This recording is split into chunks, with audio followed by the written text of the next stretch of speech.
بسم اللہ الرحمن الرحیم۔ السلام علیکم ورحمۃ اللہ وبرکاتہ۔ آئی فار اسلام میں آپ کو خوش آمدید کہتے ہیں۔ آج کی ویڈیو شعبان المعظم کی فضیلت کے بارے میں ہے، تو آئیے بڑھتے ہیں آج کی ویڈیو کی طرف۔ متعدد احادیث سے ماہ شعبان کی فضیلت ثابت ہے۔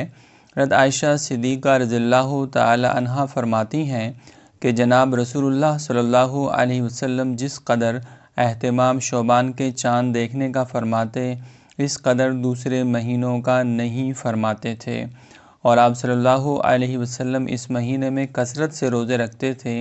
حضرت اسامہ بن زید رضی اللہ تعالی عنہما سے روایت ہے کہ میں نے رسول اللہ صلی اللہ علیہ وسلم سے عرض کیا، میں نے آپ کو جس قدر کثرت سے اس مہینے میں روزے رکھتے دیکھا، اتنا کسی اور مہینے میں نہیں دیکھا۔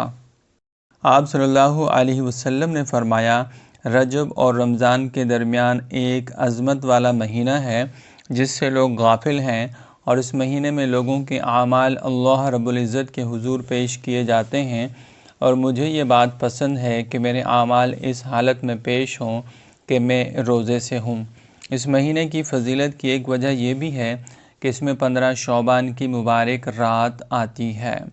حضرت علی رضی اللہ تعالی عنہ سے روایت ہے کہ جناب رسول اللہ صلی اللہ علیہ وسلم نے ارشاد فرمایا، جب شعبان کی نصف رات ہو تو اس میں اللہ کی عبادت کرو اور اس کے دن کا روزہ رکھو، بے شک اللہ تبارک تعالیٰ اس رات میں غروب شمس کے وقت سے آسمان دنیا پر نزول کرتے ہیں اور فرماتے ہیں، ہے کوئی بخشش کا طلبگار کہ میں اس کی بخشش کر دوں، ہے کوئی رزق کا طلبگار کہ میں اسے روزی دے دوں، ہے کوئی مصیبت زدہ کہ میں اس کو عافیت عطا کروں۔ اسی طرح یہ اعلان طلوع فجر تک ہوتا ہے۔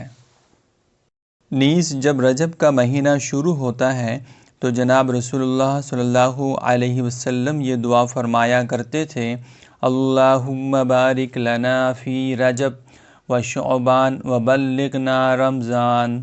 ترجمہ، اے اللہ ہمارے لیے رجب اور شعبان کے مہینے میں برکت عطا فرما اور ہمیں خیر و عافیت سے رمضان تک پہنچا۔ اللہ تعالی ہمیں شعبان المعظم کی برکات اور فیوز سے مستفید ہونے کی توفیق عطا فرمائے۔